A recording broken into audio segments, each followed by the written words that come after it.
کائنات کا سردار امام الانبیاء پیدا ہوتا ہے تو وہ یتیم پیدا ہوتا ہے. ان کے والد 6 ماہ پہلے فوت ہو چکے ہیں. یتیم، باپ کا سایہ سر پہ موجود نہیں ہے.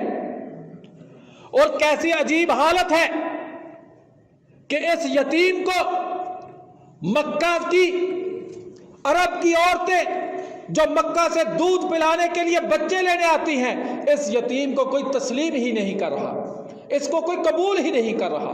کیوں؟ یتیم کا بچہ ہے، انعام و اکرام نہیں ملے گا. ہم نے تو دودھ پلانا ہے، پرورش کرنی ہے، بچے کو صحت مند بنانا ہے، اس کی حفاظت کرنی ہے. کس وجہ سے ہمیں انعام و اکرام ملے؟ اس کی ماں بیوہ، یہ یتیم، اس کا باپ نہیں ہے، اس کی ماں کیا دے سکے گی ہمیں؟ اور اس سردار کو کوئی تسلیم ہی نہیں کر رہا. حلیمہ سعدیہ کہتی ہیں میں بھی گئی اس گھر کے اندر، لیکن میں نے اس بچے کو جو ہے وہ قبول نہیں کیا. پھر کیا ہوا؟ پورے مکہ کے اندر جب باقی سب کو بچے مل گئے، لیکن میری غربت کی وجہ سے مجھے کسی نے بچہ نہیں دیا. میرے سینے میں دودھ نہیں تھا، میری اونٹنی میں دودھ نہیں تھا، میری گدھی اتنی کمزور تھی کہ جب میں وہاں سے آ رہی تھی تو میں قافلے سے سب سے پیچھے رہ جاتی تھی. میرے قافلے والے تنگ تھے، میرا بچہ بھوک سے اتنا بلکتا تھا. ہم دونوں میاں بیوی رات کو سو نہیں سکتے تھے. خیمے سے باہر اس کی آوازیں آتی جاتی تھی جب، تو قافلے والے تنگ ہوتے تھے کہ بھوک کی وجہ سے بچہ بلک رہا ہے، رو رہا ہے. ہمیں بھی سونے نہیں دیتا تھا، خود بھی نہیں سوتا تھا.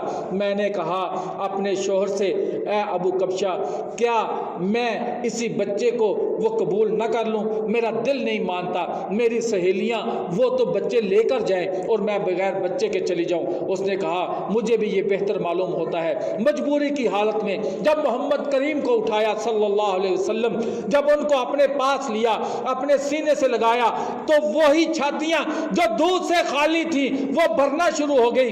کہتی ہے میں اپنے خیمے کی طرف لوٹی، اپنے خیمے میں آئی تو میں نے نبی کریم صلی اللہ علیہ وسلم کو دودھ پلایا. انہوں نے پیٹ بھر کے دودھ پیا. اس کے بعد ان کے بھائی کو جو میرا بیٹا تھا اس کو دودھ پلایا، اس نے بھی پیٹ بھر کے دودھ پی لیا. دونوں بہترین نیند سو گئے.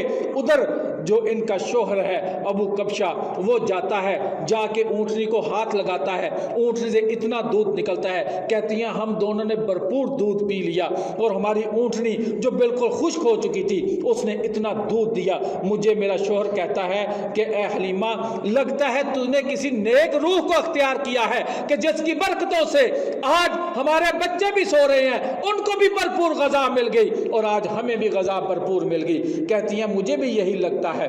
وہ گدھی جب آ رہی تھی تو اس حال کے اندر تھی کہ اس سے چلا نہیں جا رہا تھا، قافلے میں سب سے پیچھے رہ رہی تھی، لیکن پھر یہ اتنی تیز رفتاری سے چل رہی تھی کہ یہ باقی قافلے کے گدھوں کو بھی پیچھے چھوڑ رہی تھی. اور مجھے میری سہیلیاں کہتی ہیں، باقی قافلے کی عورتیں کہتی ہیں اے ام زویب، کیا یہ تمہاری وہی گدھی ہے جس کے اوپر تم آئی تھی؟ ابھی تو یہ اس کی حالت وہ نہیں، ہم تو رک رک کے تمہیں ساتھ ملایا کرتی تھی، ابھی تو تمہارے ساتھ ملنا مشکل ہو رہا ہے. کہنے لگی ہاں وہ یہ گدھی تو وہی ہے، سواری تو وہی ہے، لیکن اللہ نے سوار کو جو ہے وہ بدل دیا ہے.